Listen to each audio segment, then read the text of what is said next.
And then it's like something that comes to us, that grabs us rather than us trying to grab it and force that thing. Exactly. There's nothing that you have to do, because when you're living in survival, you're living in stress.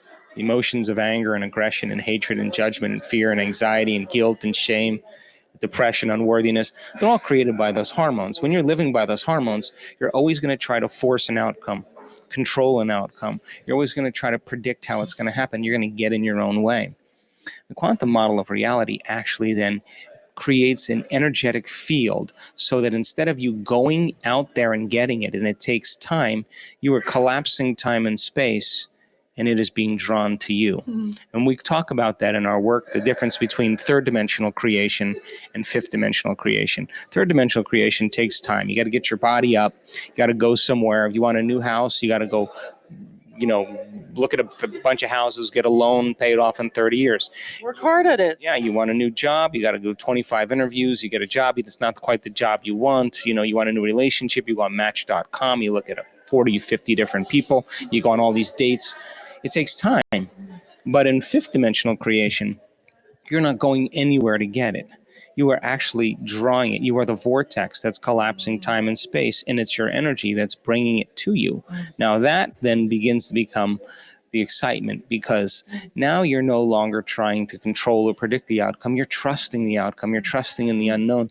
You would never analyze where it's going to happen or when it's going to happen, because you understand that the moment you do that, you just return back to the old self. The new self would never think that way. Yeah. So the process then of creating from that state of mind and body then means that we have to lay down the very thing we used our whole life to get what we want, for something greater to occur. Mm-hmm. And that's why it takes us sometimes in our events 4 or 5 days to have students retreat from their lives long enough to forget about their pets and their social security number and their bank accounts and their jobs and their family. They have to get beyond all of those things to be defined now by thought alone.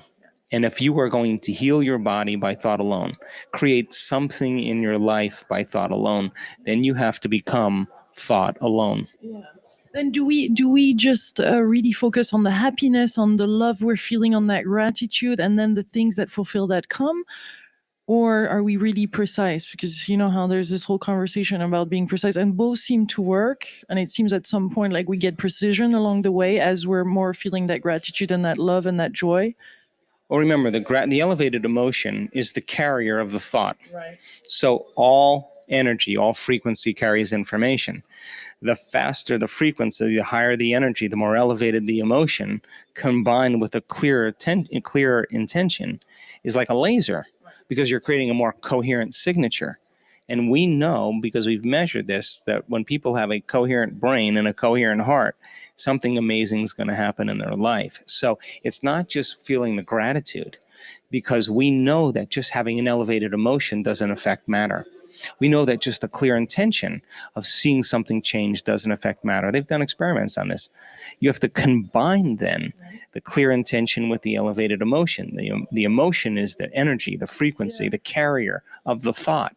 The thought is the intent. It is the direction. It is the specific field, frequency. So it's like tuning a radio dial. So if it's all about vibration, it's all about energy. When there's a vibrational match between your energy and that potential that exists in the quantum field, when there's a vibrational match, it's going to find you.